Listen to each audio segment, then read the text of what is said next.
दूरस्थ वन में एक ऊंचे पेड़ की खोह में कपिंजल नामक तीतर का निवास था। कई वर्षों से वह वहां आनंद पूर्वक जीवन व्यतीत कर रहा था।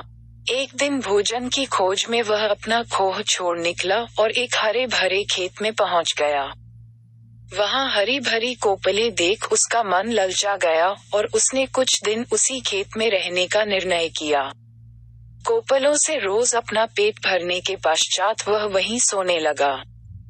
कुछ ही दिनों में खेत की हरी भरी कोपलें खाकर कपिंजल मोटा ताजा हो गया। किंतु पराया स्थान पराया ही होता है। उसे अपने खोह की याद सताने लगी। वापसी का मन बना वह अपने खोह की ओर चल पड़ा। खोह पहुंचकर उसने वहां एक खरगोश को वास करते हुए पाया। कपिंजल की अनुपस्थिति में एक दिन शीघ्रको नामक खरगोश उस पेड़ पर आया और खाली खोह देख वहीं मजे से रहने लगा। अपने खोह में शीघ्रको का कब्जा देख कपिंजल क्रोधित हो गया। उसे भगाते हुए वह बोला, चोर, तुम मेरे खोह में क्या कर रहे हो? मैं कुछ दिन बाहर क्या गया, तुमने इसे अपना निवास बना लिया। अब मैं वापस आ गया हूँ। चलो भागो यहाँ से। किंतु शीघ्रको टस से मज नहीं हुआ और अकड़कर बोला, तुम्हारा खोह? कौन सा? अब यहाँ मैं रहता हूँ। ये मेरा निवास है। इसे छोड़कर जाने के उपरांत तुम इस पर से अपना अधिकार खो चुके हो। इसलिए तुम यहाँ से भागो। कपिंजल ने कुछ देर विचार किया। उसे शीघ्रको से विवाद बढ़ाने में कोई औचित्य दिखाई नहीं पड़ा। वह बोला, हमें इस विवाद के निराकरण के लिए किसी मध्यस्थ के पास चलना चाहिए, अन्यथा ये बिना परिणाम के बढ़ता ही चला जाएगा। मध्यस्थ हम दोनों का पक्ष सुनने के पश्चात जो भी निर्णय देगा, हम उसे स्वीकार कर लेंगे। शीघ्रको को भी कपिंजल की बात उचित प्रतीत हुई और दोनों मध्यस्थ की खोज में निकल पड़े। जब कपिंजल और शीघ्रको में मध्य ये वार्तालाप चल रहा था, ठीक उसी समय एक जंगली बिल्ली वहां से गुजर रही थी। उसने दोनों की बातें सुन ली और सोचा, क्यों न स्थिति का लाभ उठाते हुए मैं इन दोनों की मध्यस्थ बन जाऊं। जैसे ही अवसर मिलेगा, मैं इन्हें मारकर खा जाऊंगी।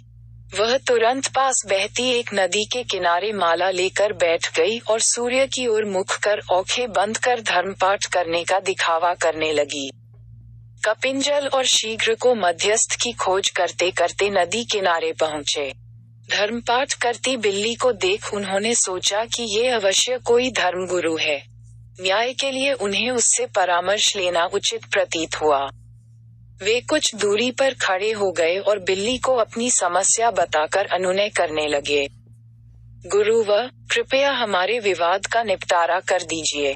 हमें विश्वास है कि आप जैसे धर्मगुरु का निर्णय धर्म के पक्ष में ही होगा, इसलिए आपका निर्णय हर स्थिति में हमें स्वीकार्य है। हम में से जिसका भी पक्ष धर्म विरुद्ध हुआ, वो आपका आहार बनने के लिए तैयार रहेगा। अनुनय सुन धर्मगुरु बनी पाखंडी बिल्ली ने आंखें खोल ली और बोली, राम राम।